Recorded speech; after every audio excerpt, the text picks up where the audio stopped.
Supongo que a estas alturas ya sabréis que Vladimir Putin está refortaleciendo su posición en el Donbass, que la guerra en Ucrania, una vez ha abandonado lo que fue en su momento el frente de Kiev, que ya ha desaparecido, se han retirado las tropas rusas de allí, se ha concentrado, como os comentaba aquí mismo y en la contracrónica, en el Donbass, es decir, en el este de Ucrania.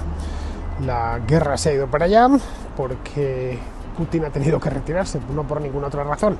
Es cierto que la propaganda rusa asegura que realmente Kiev no era ni muchísimo menos un objetivo, pero ¿quién lo diría?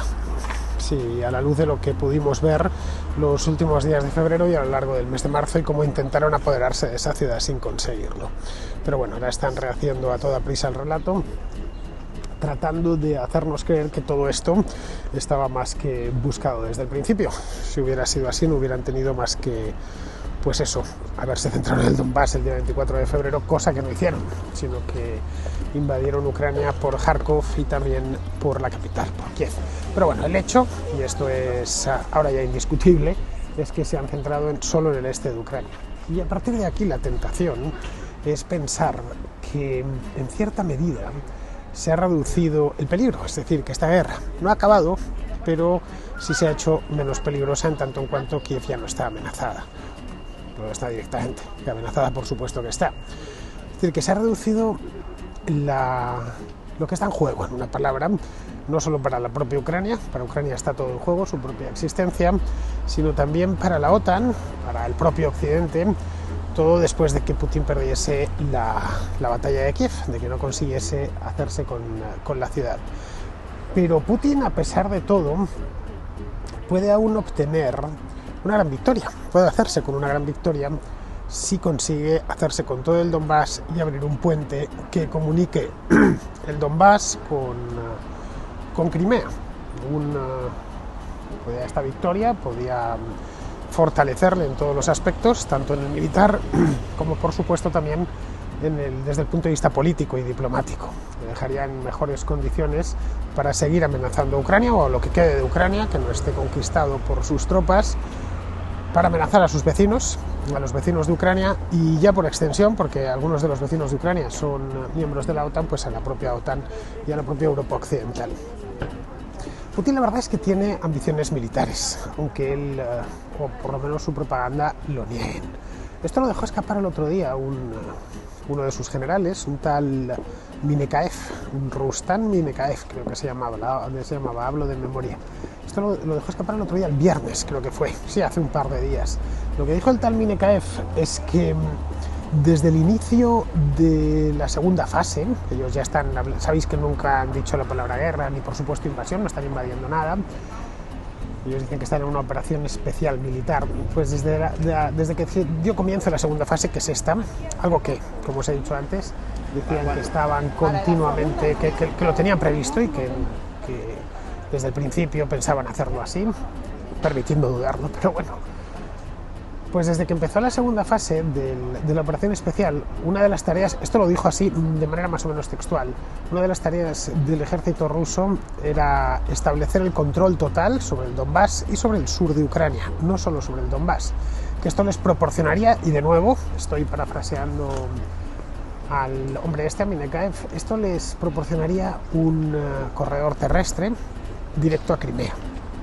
Esto les daría el control del sur de Ucrania, de todo el sur de Ucrania, es la única parte por la que el país tiene costa, les daría acceso a Transnistria, donde hay, según decía este hombre, Minekaev, hay una comunidad de habla rusa, no solo rusa, también hablan ucraniano en Transnistria, incluso moldavo, es decir, rumano, pero bueno, que hay una comunidad que está oprimida de rusoparlantes allí en esta república inexistente. Bueno, existente es porque existir existe, pero no la reconoce nadie.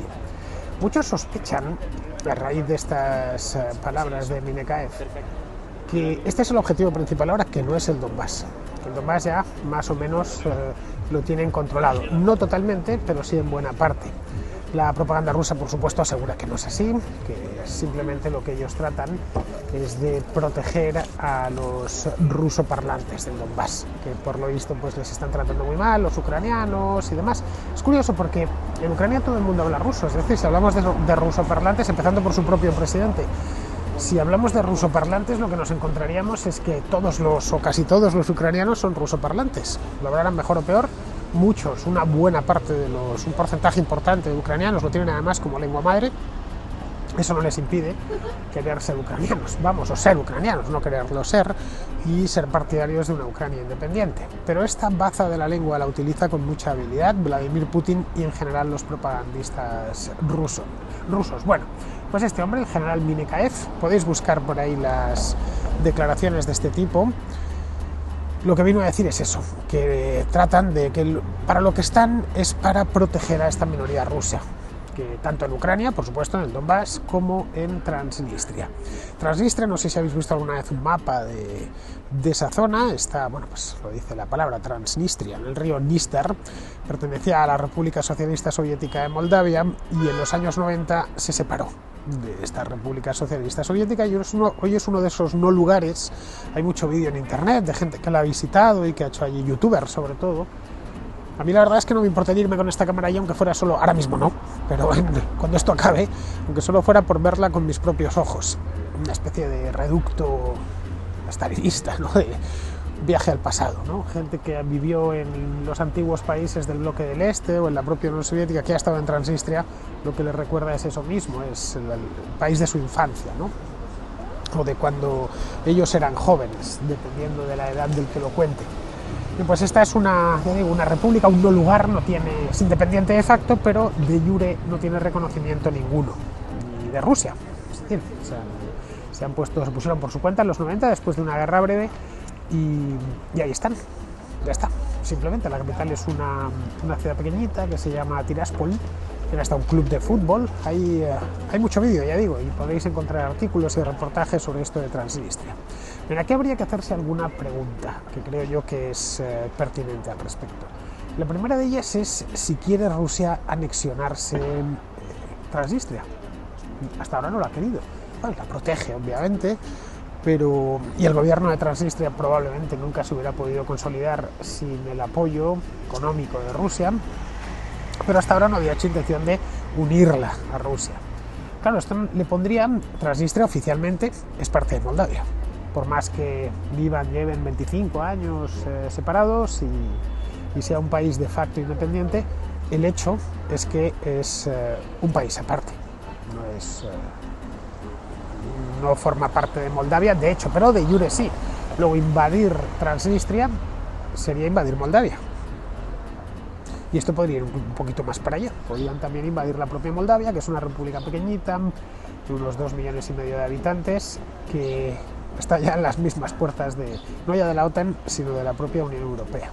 Bien, esto, como veis, y viéndolo de esta manera, eleva bastante la apuesta sobre el Donbass, ya que significa que Rusia no planea conformarse con está ya dentro, seguir avanzando hasta hacerse con toda aquella región para apoderarse de los oblast, de las provincias o de los distritos de Lugansk y de Donetsk. Es decir, que pretende ir mucho más lejos, que también quiere ir a por Odessa, que es el principal puerto ucraniano, el Mar Negro.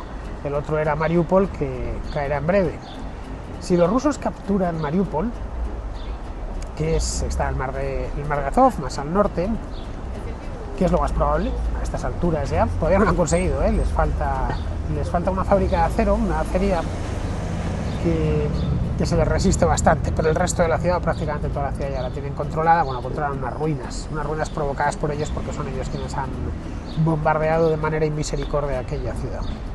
Si terminan por hacerse con Mariupol, ya digo, es lo más probable, después del brutal asedio al que le han sometido, Odessa sería ya el último acceso al mar que le quedaría directo, con gran puerto, un puerto de aguas profundas, quiero decir, que le quedaría a Ucrania con el resto del mundo, con el comercio mundial y con sus propios aliados. El ejército ruso lleva un tiempo intentando avanzar hacia Odessa. pero por ahora se han enfrentado con una resistencia muy feroz. La han bombardeado desde el mar, desde tierra, desde el aire, desde todas partes, pero no han conseguido todavía aproximarse lo suficiente a la ciudad. Es decir, que no la han sometido a sitio.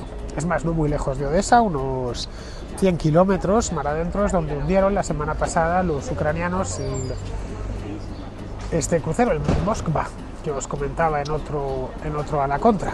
Toda una proeza por parte de los ucranianos, con 2 misiles lanzados desde tierra. Bueno, si Rusia es capaz, el ejército ruso es capaz de aplastar a las fuerzas ucranianas en el Donbass, aplastarlas, es decir, no dejar títere con cabeza allí, les permitiría concentrar sus fuerzas hacia el sur y marchar por el sur de Ucrania. Y una vez que conquiste el sur, en el caso de que Odessa no le presente mucha resistencia, o bueno, le presente mucha pero consigan vencerla, Putin en ese punto podría buscar una tregua, claro, evidentemente ya exhausto y con la lengua afuera, pero podría buscar una tregua que dejaría aproximadamente una cuarta parte de Ucrania, quizá más, quizá un tercio de Ucrania, en sus manos.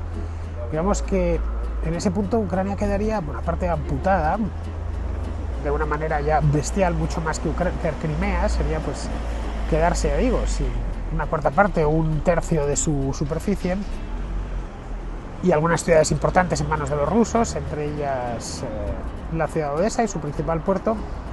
Dejaría un país devastado y muy dependiente de la ayuda occidental, lo que quedase de Ucrania estoy hablando. Las otras 3/4 partes, ¿no? Los otros 2/3, habría que ver hasta dónde sería capaz de llegar el ejército ruso. Bien, ahí en ese momento Putin podría buscar la tregua, se están cometiendo muchísimas atrocidades y eso significa que todo el mundo, no solo los ucranianos, están deseando que esta locura acabe y que lo haga cuanto antes. Es decir, que nadie quiere realmente que esto continúe, porque evidentemente solo ver las imágenes que nos llegan por televisión a todos nos enferman. Bien, pues en este punto Putin podría esperar a su momento, ya dentro de una tregua, mientras se rearma y espera otra oportunidad. ¿Para qué? Pues para reiniciar la guerra. Reiniciar la guerra apoderándose, por ejemplo, de Kiev, que es lo que se le quedó en el tintero la última vez, lo que se le quedó en el tintero este mes de abril. Marchar sobre la ciudad, terminar de ocuparla, con un país ya muy debilitado, muy dependiente de lo de fuera, ya entrar en Kiev, asesinar a Volodymyr Zelensky, que es su auténtica némesis, y ahí Putin entonces se quedaría ya con una posición, bueno, infinitamente mejor para desafiar, porque se apoderaría ya por completo o casi por completo de Ucrania. Estaría en una posición infinitamente mejor para desafiar a la OTAN, para desafiar a Occidente. A partir de ahí podría seguir, claro. Si le ha salido bien una vez y le ha salido bien 2 veces, ¿por qué no le va a salir bien 3 veces? No olvidemos que Putin es realmente un apostador compulsivo.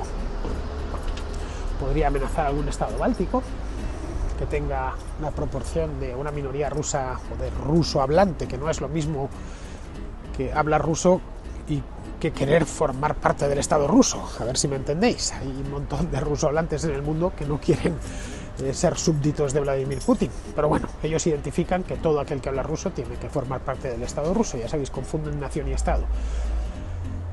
Bien, a partir de ahí podría reclamar que en Letonia o en Estonia, en Lituania, la minoría es más de rusohablantes es más pequeña, bueno, más pequeña pero significativa en algunas ciudades, como puede ser Kaunas, que es en Kaunas es creo que algo así como el 30 o el 40%, o como puede ser Klaipeda.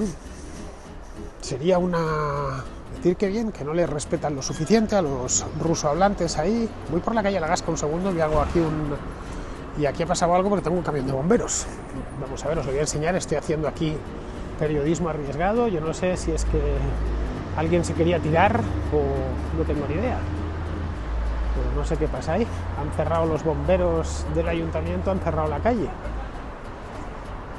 Y claro, está el cortejo de mirones, imprescindible en cualquier cosa que suceda en Madrid, mirando. Bueno, pues podría buscar un conflicto en el Báltico. Y no, es que en Kaunas hay tal proporción de rusohablantes que están esperando a que yo les defienda y quieren integrarse en Rusia. Y quien dice Lituania, que ya digo, como conjunto son menos, en Letonia son bastantes, o en Estonia, ¿no? Bien, todo esto lo que nos viene a señalar, o a indicar, mejor dicho, y indicarnos con el dedo índice, es la necesidad, la urgencia de armar y de enviar, continuar abasteciendo al ejército de Ucrania, de armas, evidentemente, de armas pesadas, como, qué sé yo, artillería de largo alcance, tanques, sistemas de lanzamiento de cohetes, que también son muy útiles, defensas antimisiles, por supuesto aviones de combate, bueno, los carros de combate que decía antes, ¿no? Ya han empezado a llegar algunos. Caray, que este es el momento, en una palabra, de dar a Ucrania lo que les permita, todo aquello que les permita detener el avance ruso, e infligirles tales pérdidas a los militares rusos que Putin se había obligado a reconsiderar de una maldita vez sus objetivos de guerra. Ucrania, no debemos olvidarlo, está pagando un alto precio, altísimo precio por defenderse en una guerra que ni buscó, ni escogió, ni que le vino, que le cayó, porque es una guerra de invasión, una guerra de agresión. Pero dejando a Ucrania a un lado, el interés de Occidente ahora mismo, y en Occidente estoy, y a occidentales me dirijo, el interés de Occidente está y no le demos más vueltas, está en una victoria ucraniana que expulse a Rusia de aquel país y que permita que el pueblo ucraniano decida su propio destino, que estaban en ello, pero no se lo han permitido. ¿Por qué? Pues porque Rusia, esa autocracia que se ha convertido en una agresora, bueno, podría ponerle muchos adjetivos, pero no voy a ponerle ninguno, para que no me digáis que estoy aquí haciendo algo parecido a la propaganda. Yo no me dedico a esto ni cobro de nadie, me limito a ver la realidad e interpretarla. Pero bueno, que Rusia sin Ucrania, es decir, sin tener un control tan bestial sobre una parte completa al sur del país, ese tercio del que os hablaba antes, pues sería muchísimo más débil. Y lo que nos interesa ahora mismo es a un dictador como Vladimir Putin, un dictador belicoso, tenerla debilitada. Menos que eso, no sé, menos que eso a mí me parecería poco. Bueno, queridos, voy a ir a ver, ya no me puedo, lo siento, pero yo soy como cualquier madrileño, y si veo a los bomberos interviniendo en una casa, voy a ver qué está pasando ahí. Si realmente hay algo gordo, os lo muestro. Pues no se ha tirado nadie, como podéis ver. Aquí estoy debajo justo del camión de bomberos. Parece que están apuntalando la fachada. No sé exactamente qué es lo que habrá pasado, pero vamos, han armado aquí un zipizape de padre muy señor mío con los camiones. No lo sé qué es lo que habrá sucedido ahí arriba, pero ahí lo podéis ver. Creo que sí. Quizá es esos escudos tan apañados que tenían en la última planta, pues amenazaban con derribo. Bien, pues desde aquí, desde la calle La Gasca, que está en el mismo corazón del barrio de Salamanca, donde hoy os he hecho a la contra, y con los bomberos del glorioso Ayuntamiento de Madrid detrás de mí, me despido de vosotros y lo hago. Aquí están trayendo 2 camiones, gente bien preparada. Yo a los bomberos siempre les he admirado mucho, porque yo sería incapaz de trabajar de bombero, con el vértigo que tengo y lo poco dado que soy yo a hacer malabarismos, pues imaginaos, ¿no? Si tuviera que verme las de bombero, así que les necesitamos para que hagan cosas arriesgadas, como esas de ahí al fondo que no se ven, porque hay una sobreexposición de narices, pero bueno, ya los habéis visto. Bien, pues con esto, queridos amigos, ya sí que nos vamos, con espectáculo bomberil incluido, y me despido de vosotros. Vamos a ver, porque tienen toda esta calle cerrada. A ver, ahora ya puedo andar. Estamos aquí desfilando casi en fila india. Me despido de vosotros hasta el próximo A la Contra.